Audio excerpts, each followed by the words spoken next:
So hello guys, ఈ రోజు వీడియోలో మనం డిస్కస్ చేసుకున్న టాపిక్ వచ్చేసి బిగినర్స్ చేసే థర్డ్ మిస్టేక్ గురించి అనమాట. Risk reward ratio. ఒక బిగినర్ ని ప్రాఫిటబుల్ ట్రేడర్ గా మారవాలి అంటే కరెక్ట్ గా యూజ్ చేసుకోవాల్సిన థింగ్ వచ్చేసి risk reward ratio. So market లో ఇది చాలా ఇంపార్టెంట్ కాన్సెప్ట్ అనమాట. మీకు అందరూ మార్కెట్ లో చెప్తారు కదా, 1:1 పెట్టుకునే రిస్క్ రివార్డ్ రేషియో ప్రాఫిట్ వస్తుంది, 1:2 పెట్టుకునే ప్రాఫిట్ వస్తుంది అని. కానీ సో ఒకసారి మేము చెప్పే రిస్క్ రివార్డ్ రేషియో మొత్తం క్లారిటీగా వినండి. దాని తర్వాత మీరు ఇది మీ మార్కెట్ లో యూజ్ చేసి చూడండి, మీకు 100% రిజల్ట్ కనిపిస్తుంది. సో గైస్, నేను చెప్పే రిస్క్ రివార్డ్ రేషియో అనేది ఇది 1,00,000 రూపీస్ క్యాపిటల్ ని యూజ్ చేసేది నేను చెప్తున్నాను. సో ఈ 1,00,000 రూపీస్ క్యాపిటల్ లో ఫస్ట్ మీరు ఎంత రావట్టుకోవాలని కాకుండా ఎంత పోగొట్టుకోవాలని చూడాలి. సో ఈ 1,00,000 రూపీస్ లో నేను 5,000 రూపీస్ అయితే ఈరోజు ఒక చేసే ట్రేడ్ లో పోగొట్టుకోమని అనుకుంటున్నాను.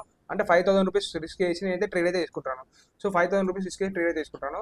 సో మన ఎంట్రీ వచ్చేసి ఇప్పుడు 350 రూపీస్ మన ఎంట్రీ, మన ఎస్ఎల్ వచ్చి 330 రూపీస్. అంటే మనకి ఇంత మధ్యలో ఎంత డిఫరెన్స్ ఉంది, 20 పాయింట్స్ అనేది మన ఎస్ఎల్ అనమాట.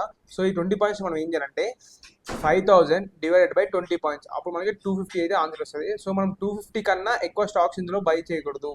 250 పెట్టి మనం అప్పుడు ఏం చేయాలి, 250 మల్టిప్లైడ్ బై 350 రూపీస్, అంటే స్టాక్ ప్రైస్ 350 ఉంది కాబట్టి 350తో మల్టిప్లై చేసాం. అప్పుడు ఎంత క్యాపిటల్ యూజ్డ్ 87,500 రూపీస్ మనం పెట్టి ఈ స్టాక్ లో ఓన్లీ 250 స్టాక్స్ అయితే బై చేసాం అనమాట. అంతకన్నా ఎక్కువ స్టాక్స్ అయితే మనం బై చేయం. అప్పుడే మనకి ఈ ఎస్ఎల్ ఇట్టైనా ఇట్లా మనకి ఓన్లీ 5,000 కన్నా ఎక్కువ లాస్ అయితే రాదు, ఓన్లీ 5,000 రూపీస్ అయితే లాస్ వస్తుంది. సో ఇది వచ్చి మన రిస్క్. ఈ రిస్క్ ని బేస్ చేసుకొని రివార్డ్ ఎట్లా తీసుకోవాలని మీకు మళ్ళీ చెప్తున్నాను చూడండి. సో నా స్టాక్ ఫస్ట్ టార్గెట్ వచ్చి 40 పాయింట్స్. 40 పాయింట్స్ అంటే 390లో 40 పాయింట్స్ అంట.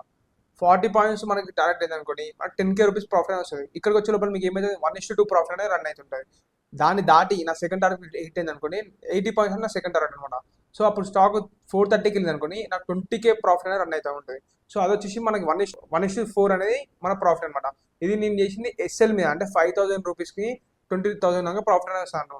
సో మీరు ఇట్లా యూజ్ చేసి ట్రేడ్ చేయాలి, అంతే కానీ 1:2 స్టార్ పెట్టుకొని నార్మల్ స్టాక్లా అట్లా చేయకండి. సో ఇట్లా ఒకసారి యూజ్ చేసేయండి, దీని సక్సెస్ రేట్ అనేది ఎక్కువ ఉంటుంది. ఇది ఓన్లీ ఫర్ ఈక్విటీ.